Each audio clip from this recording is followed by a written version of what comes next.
کردوں کے ایک اہم گڑھ دیار باقر شہر میں ایک تاریخی دن اور موسلادھار بارش.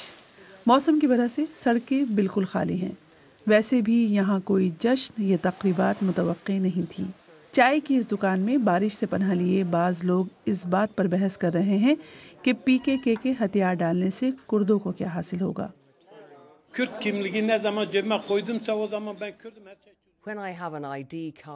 نجم الدین کہہ رہے ہیں جب میری جیب میں ایک شناختی کارڈ ہوگا جس پر لکھا ہوگا کہ میں کرد ہوں تو میں یہ یقین کروں گا کہ مسائل حل ہو جائیں گے، ورنہ میں سوچوں گا کہ ہمیں دھوکہ دیا جا رہا ہے. بس یہی اصل بات ہے.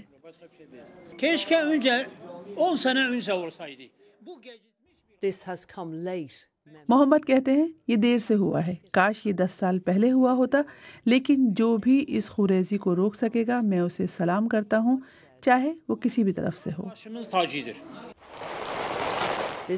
یہ تنازع ترکی کے لیے ایک تاریک باب رہا ہے جس میں 40,000 افراد ہلاک ہوئے ہیں. یہ 2016 کی استنبول کی تصاویر ہیں. PKK سے منسلک ایک گروہ نے ایک فرسٹ ڈویژن کے فٹ بال میچ کے بعد پولیس کو نشانہ بنایا. اس واقعے میں 36 پولیس اہلکار اور 8 شہری ہلاک ہو گئے.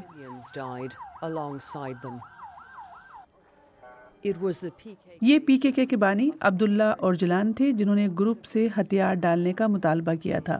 ان کا کہنا تھا کہ جمہوریت کا کوئی متبادل نہیں ہے. انہیں 1999 میں سزا ہوئی اور تب سے وہ استنبول کے ساحل سے دور ایک جزیرے کی جیل میں تنہائی میں قید ہیں.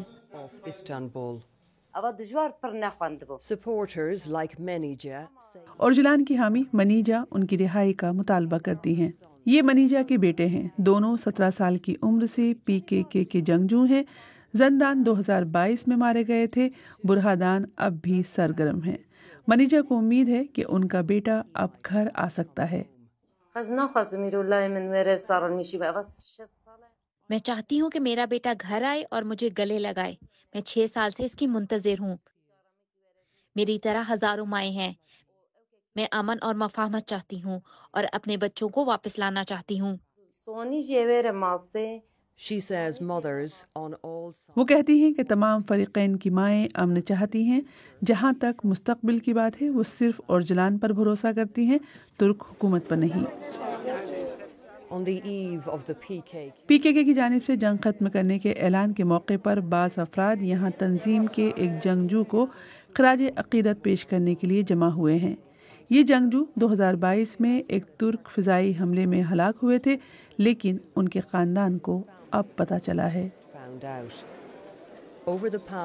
گزشتہ 40 سالوں میں بہت سے لوگوں نے ایک کرد ریاست کی خاطر قتل کیے اور جانیں دی، لیکن اب وہ یہ جنگ ہار چکے ہیں.